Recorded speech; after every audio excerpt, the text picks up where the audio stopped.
Yes, Fantastic. the Pepper Farmers Association. David and David and Goliath Goliath. Temple. Yes, we are doing good. We're so doing good. David and Goliath Enterprise heads of the Pepper Farmers Association. Yeah. The news review is live on Facebook and on YouTube, so you can go on Joy 99.7 FM. That's our Facebook page, and My Joy Online. That's our YouTube page. You can watch us live. The news review is brought to you by Interplast. Wherever you are, we make sure water reaches you even in space. And First Atlantic Bank, refreshingly different. Are you tired of using a hose or buckets to water your farm every time? Are you worried the rains won't come? Get the best out of your farm with InGreen irrigation systems now. Available are both drip and sprinkler irrigation systems tailored to match your needs. Call us now on 0302 819 000. InGreen is another quality solution from Interplast, and with Interplast, wherever you are, we make sure water reaches you, even in space.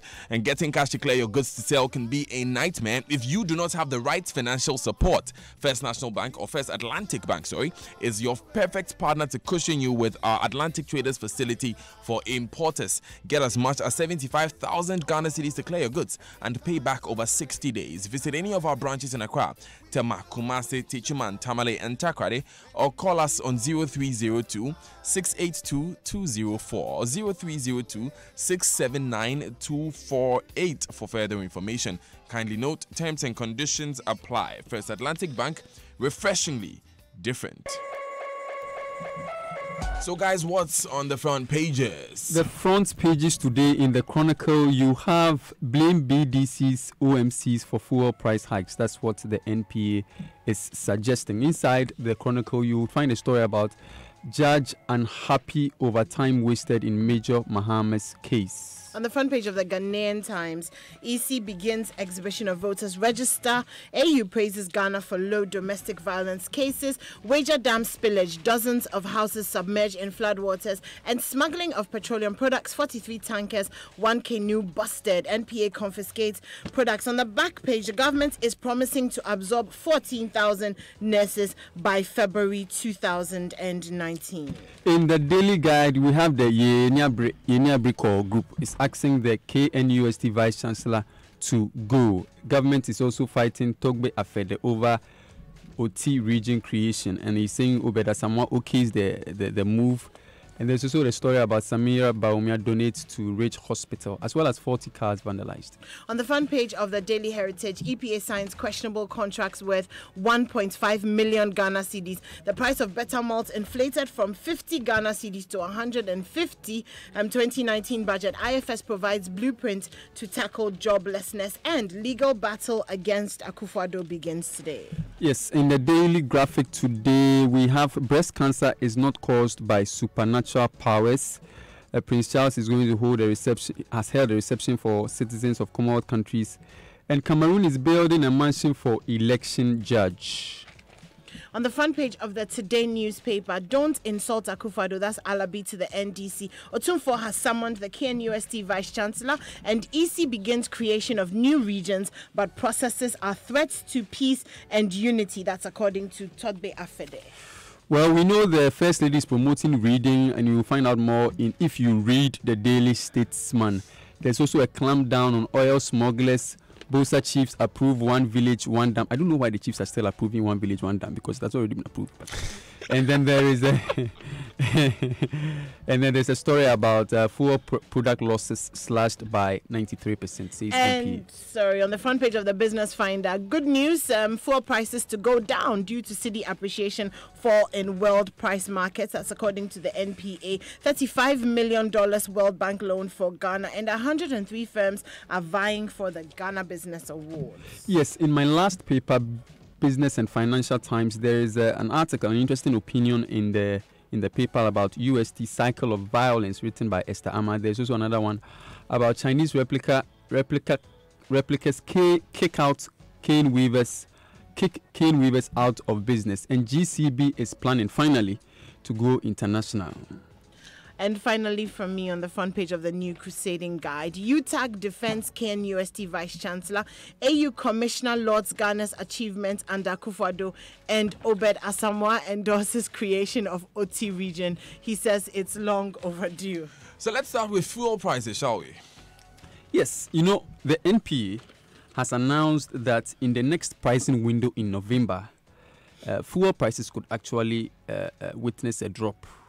He's saying that this is because of a fall in prices of petroleum products on the global market, and also the city has been doing well against the dollar in recent times.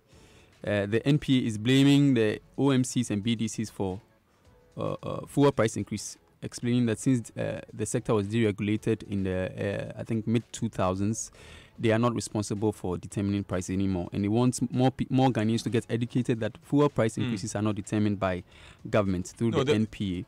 The deregulation was some 2 years ago.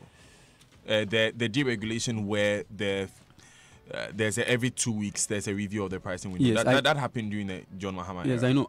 Deregulation actually started from President Kufuor. Okay. Exactly, yeah. So the NPA is saying that we could see a 2% decrease in the price of diesel and an 8% decrease in price of LPG gas. Okay. Which is interesting. And but you see, the thing about fuel prices and the cost of fuel is that it's all about the taxes we have on fuel prices. At least 11 different taxes are placed on fuel. So that if you buy a gallon of petrol, maybe say for 5 cedis, chances are about 2 cedis of that is just taxes, which is about 49% of the price we have on fuel. And the minority is saying we should decrease the price. It's possible to decrease it. And it actually picks out the special petroleum tax for decrease. Which was promised by this current government when in opposition. Exactly. That it will be removed. Yeah. You know, that tax was introduced in 2014 after the price of fuel fell from $99 per barrel to about 50. And so they needed more money, so they brought the tax. Now, the minority is saying, look, you promised to remove the tax, remove it. Government said, okay, fine, we promised. We've removed it from 17.5% to 15% and later to 13%.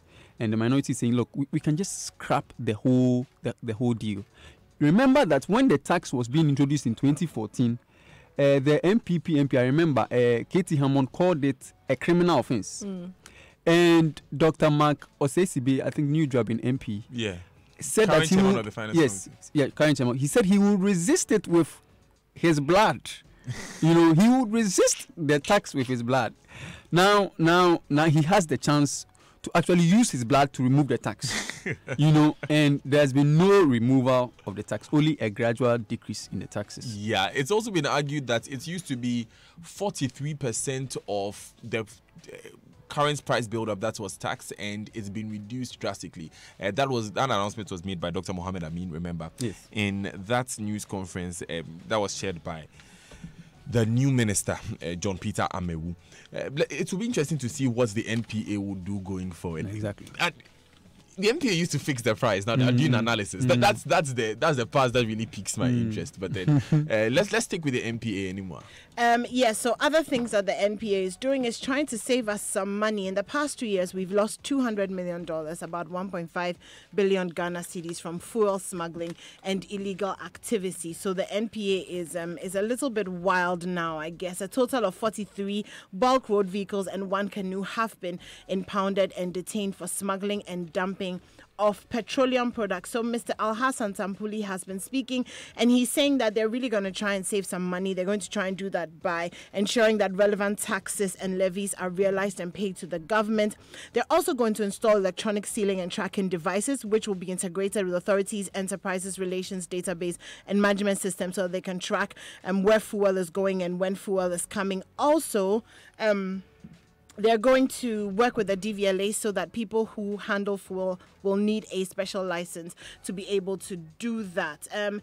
We've reduced the amount of fuel that has been smuggled since August 2017 until now by about 28 liters. And a lot of that was really just people taking fuel across rivers and to neighboring countries and stuff like that. So you said we've removed it by, what's the amount we've removed? It was 38 million liters and it's 2 million liters now in a year, so 28 million So liters. we have 28 million more liters of fuel. That is to going tax. to, No, yes, wait, yeah, that's to what I was tax. going to say. That is coming through the proper means of So we being can sold. now tax it. So it's being taxed. So and can the we money is being reduce the tax realized. the tax percentage on fuel now, since we have more fuel to tax? Exactly. I mean, All right, that's yeah. where you were going with it. Okay.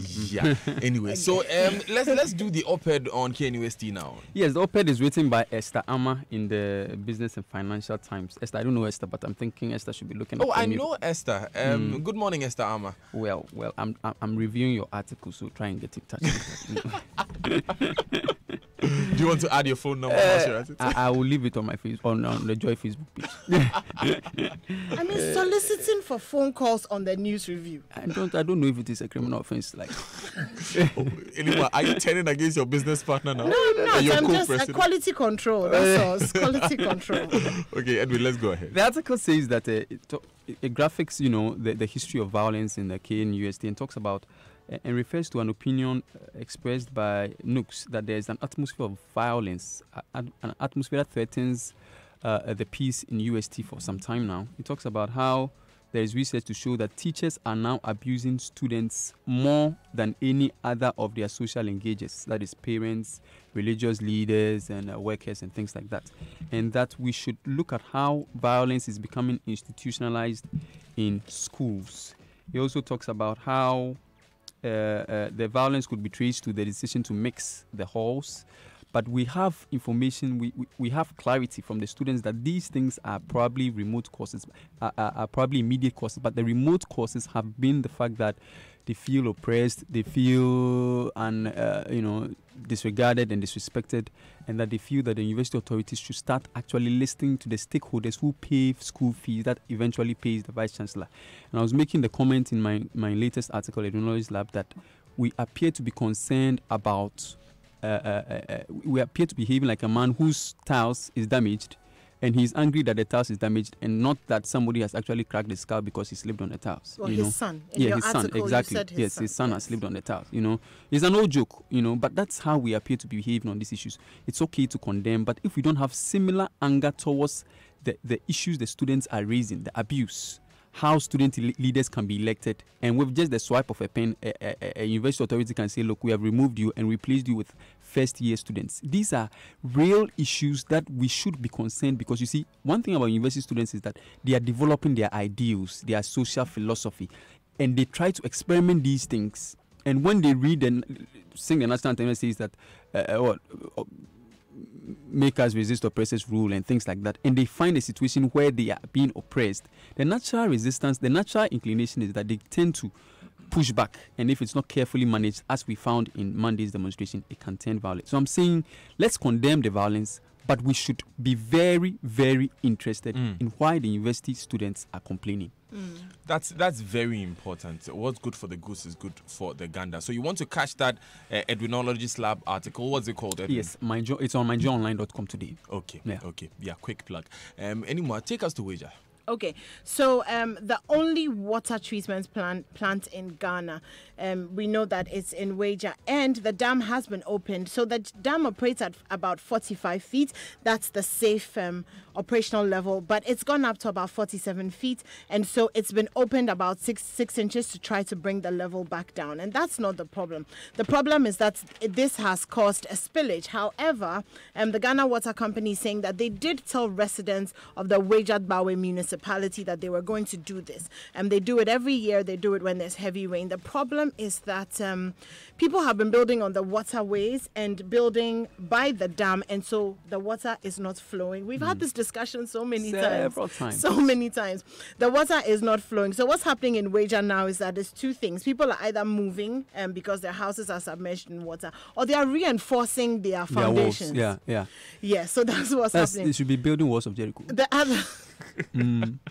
Walls of Jericho. The other thing is that children are going to school on canoes. So you're either paying 50 pesos or 1 CD, depending on whether you're in primary or GSS, to be able to cross the water, to be able to go to school. So it's pretty serious. The residents are not annoyed per se, because they know that this happens every year, but they're not annoyed at the spillage, but they're annoyed at the fact that people are building on waterways, and so the water is not being Edwin, able... what's the joke that you used in your article again? Repeat it for me.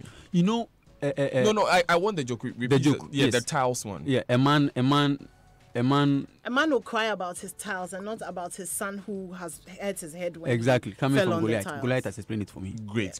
A man will cry about the tiles and not about his son who has hurt his head. Yeah. Whilst he fell on the tiles. Yeah. I think the remote cause for this wager issue is the housing situation that we have. And if we have a growing housing deficit, which at modest estimate is 1.8 million, then we would definitely have people choosing to live in a waterlogged area, which they know that if it's going to flood a few months in a year, then let me balance it. I may not have a place to stay at all. Take the risk. Let me take the risk and live there. So if people will be moved to go there, then we need to ask ourselves again, what are the housing solutions? Because you see, housing solutions has never been a fully private sector issue anywhere in the world. No. So we can't say that, go and look for a place to live because, you are individuals, you are your own persons. We pay taxes. And part of that taxpayers' money is supposed to go into finding some of these solutions. Yes. So maybe it's about time that we started thinking of it in that direction as well. What are the real options? Daniel, I'm telling you, it's not about time we started thinking. It has already been taught. The town and country planning is supposed to be taking the lead in creating the kind of spaces where you need to build. The problem in Ghana is that usually the citizens take the lead, authorities tend to react. You remember there's this affordable housing project that the government decided to build, about 5,000 units. It was reduced drastically, and yet the same amount of money that was voted to build the 5,000 units is what has been maintained to build a lesser amount of housing units. And we've been building affordable housing units that are not affordable for decades. Decades, you know. So and you know that we always refer to Singapore. Singapore decided to solve the problem of corruption by tying it to housing, so that one of the things they did for public sector workers was that when you get promoted and you do your, assessments, appraisal performances and things like that, and it's good enough, government actually builds you a house for free. You know, Samuel Latachia, Minister for Works and Housing, has been talking about using pension funds to a sort of the bedrock funding for a new housing scheme for months since he became minister. We don't know what the latest of that is on. On the face of it, it doesn't sound like a bad idea. Of course, we need to do some more analysis on it to figure out exactly how it's going to work. But seriously, we need to find some more specific and deliberate solutions in this housing market. Else people will keep choosing to live in places like this because it's up to them, really. Yeah, and anyway, and they are willing to take the risks because Ghana is a risky country already. Exactly. Edwin, tell us about the new voter register. You know, if you want to vote in the creation of the new regions, yes, you should check your name, especially if you're at Adaklu or Lolobi and the area in the new what if you're from Lolobi? If you're from Lolobi, if you're from Lolobi, you have a problem. The problem is that one of your chiefs is saying you don't want to be you shouldn't be part of the. No, they have said that they will not be part of it. Well, today there are two stories. One story is saying one sub-chief is saying that they don't want to be part of it. And another chief is saying the sub-chief is not known to the traditional authority and that they actually want to be part of it.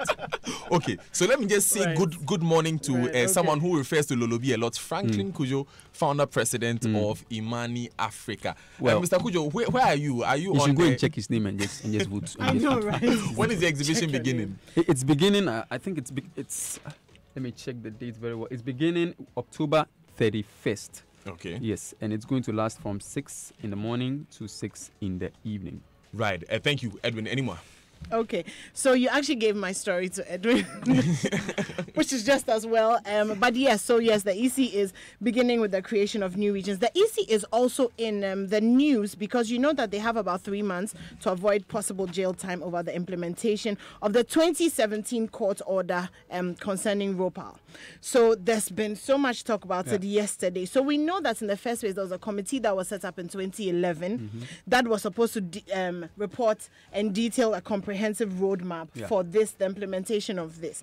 So another committee is about to be set up, or is in the process of being set up. So the question is, if there was a committee then, why is there a committee now? And the EC is saying that the 2011 committee was actually set up to deal with embassies, that's Ghanaians working in embassies abroad, people who work in the United Nations and places like that, and also students on government scholarships. But this one is actually for Ghanaians abroad. So they are two totally different things. Anyway, they have 68 more days to comply with the court order. Otherwise, there will be a problem. Samson Ladi has been speaking extensively on this issue. Let me read this post that he put on Facebook. He starts, as he always does, with pray. Yeah, the state holds wide consultations to pass a law in 2006. A court in 2017 orders you to present a CI to Parliament for modalities to implement the law in 2020. And you say in 2018 that you're going for yet another committee plus another round of consultations reports without even a draft CI. Meanwhile, you presented the documents to the court showing work by a committee set up in 2011, plus a subsequent duplication of that report by a consultant you paid. Hashtag this Ghana. He also said that the EC have not read their own reports. If they had, they would not be doing this. And then he also reminded them concerning this court order that the IGP has been found guilty of contempt over his failure to implement a court order. And so they can also follow the IGP. Yes. Speaking of which, he's been sentenced today. Yeah, he's been sentenced today. So, Mr. Santia Pitti, if you want us to go and escort you to the court. You should have a nice time today, I'm sure. Going for sentencing is a very tough. It should be very tough. So if you want to invite us to the course to come with you, we will go there. Yeah. Solidarity. You don't know your level. The online news. Don't know your level. But I suspect he may be fine though. Fine. Ghana. Well, maybe I don't want to be in contempt of court or anything. Do you want to be that IGP who goes to jail with people you put in jail? No, you So don't. Not at all. Anyway, guys, the online news review is brought to you by Zenith Bank. In your best interest, Goyle, good energy, and download the Safe Doctor app now from Google Play. Safe Doctor, the future of better medical care. My party drivers, because of you, we are the CIMG Petroleum Company of the Year for the 3rd year running, and we are rewarding you big time. Adepa Ofia, oh yeah. From now till January 2019, anytime you buy Goyle fuel 80 cedis and above, collect a scratch card, dial *161 *4645 hash and follow the steps. You will receive an instant message for your reward. Then you get rewards like free fuel, airtime, lunch for 2, driver's vest, and many more. So buy more, text more to accrue more points, because additionally there will be loyalty rewards every month. When you accrue the highest points, you receive a Goyle Go card loaded up to 1,000 Ghana cedis fuel or free lubricants plus free servicing and hotel accommodation for 2. Drive to any Goyle station, buy more, and get your rewards instantly. Goyle, if you promo runs till January 2019. Terms and conditions apply. This promo is partnered by Coconut Grove Hotels, Universal Engineering and Consultancy Services Limited, Alisa Hotels, Aquafresh, Calipo, First Atlantic Bank, ADB, Famous Familia, and Roberts & Sons. Goyle, good energy, Goyle, Yenara Yedia. Now is the time to own a Zenith MasterCard. Apply for your Zenith MasterCard debit or prepaid card and enjoy 2 great benefits. No issuance fee and a chance to receive a gift of the city equivalent of $50 on your Zenith MasterCard. Don't be left out. Sign up for your Zenith MasterCard debit or prepaid card today. Offer is available to account and non-account holders. Terms and conditions apply. Zenith Bank, in your best interest. Vice Chancellor must go. KNUST students insist. That's on myjoyonline.com. Thieves break into armory at police station. That's in Daboya in the northern region. Scary news there. You also want to check out Edwinology's latest product in the Edwinology lab. It's on the KNUST. Riots is on myjoyonline.com. PrimeNewsGhana.com. Liberia. President Weah declares free public university education. Maybe like Sierra Leone sent their officials here to learn about free SHS, we should go to Liberia to learn about free university. Yeah. That would be very interesting. That would be Actually, the fun. free SHS now, we haven't seen it. I come to add university. I was waiting for someone to say that. I knew someone would say that. The BBC.com says South Africa removes tax on sanitary pads. Edwin, do you remember when we took a loan to take sanitary pads? Yes, I remember. Yes. And there were the adverts. Mahama pad. South Africa actually has 15% tax on sanitary pads. 15%. Yeah, and it just removed them. So big up South Africa. Yeah. All right, guys, we are going for the BBC News at 7 shortly. And then when we come back, the conversation continues. What gives you hope in Ghana? Answer that for us on any of our text and social media handles. We'll be back after this. For Interplast In Green Irrigation System.